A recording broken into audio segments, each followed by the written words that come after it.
All right, welcome everybody. So we'll continue on in Mark 8 and Daniel 6, moving to Daniel 7. And straightway he entered into the ship with his disciples and came into the parts of Dalmanutha. Dalmanutha. Hmm.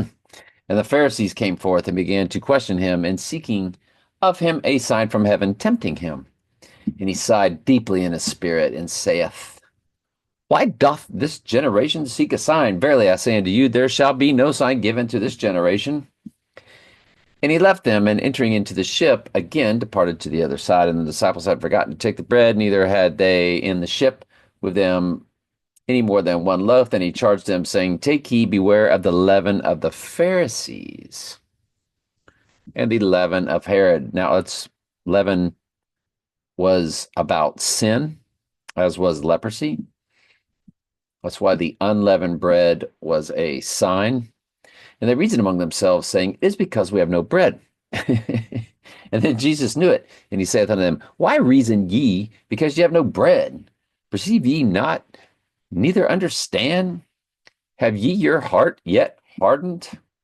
Having eyes, yet not see? Having ears, but hear not? Remember, all the miracles of God are parallels to what he does for us. When he was healing the sight, or the blind, or the deaf and the dumb, eyes to see the truth, hear the truth, speak the truth. And do ye not remember when I brake the 5 loaves among the 5,000? How many baskets full of fragments took ye up? They said unto him, 12. Like we said the other day, 12 is a number for the church. It was a representation of the church being fed, for he is the bread of life. And when the 7 among the 4,000, how many baskets full of fragments took ye up? They said, 7. Remember, 7's the number for cleansing.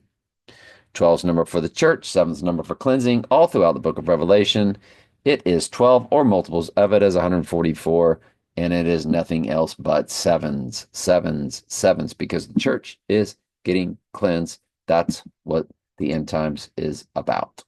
It's the great calling of all the lost sheep throughout the earth. They'll be in every world religion equally. Fake Far East, fake Middle East, fake that bear his name, with their free will and their Christmas and their Easter. Yeah. Anyway, let's continue on in Daniel, like we were talking about yesterday. And the king commanded, and they brought those men which had accused Daniel, and they cast them into the den of lions. Them, their children, their wives, and the lions had mastery of them, like we talked about yesterday. And they break all their bones into pieces wherever they came at the bottom of the den. Then King Darius wrote unto all people and nations and languages that dwell in the earth, Peace be multiplied unto you. So I think he's a sheep. He basically says exactly what Nebuchadnezzar did, who wrote Daniel for in the first and third person, telling his story of how the Lord called him to salvation.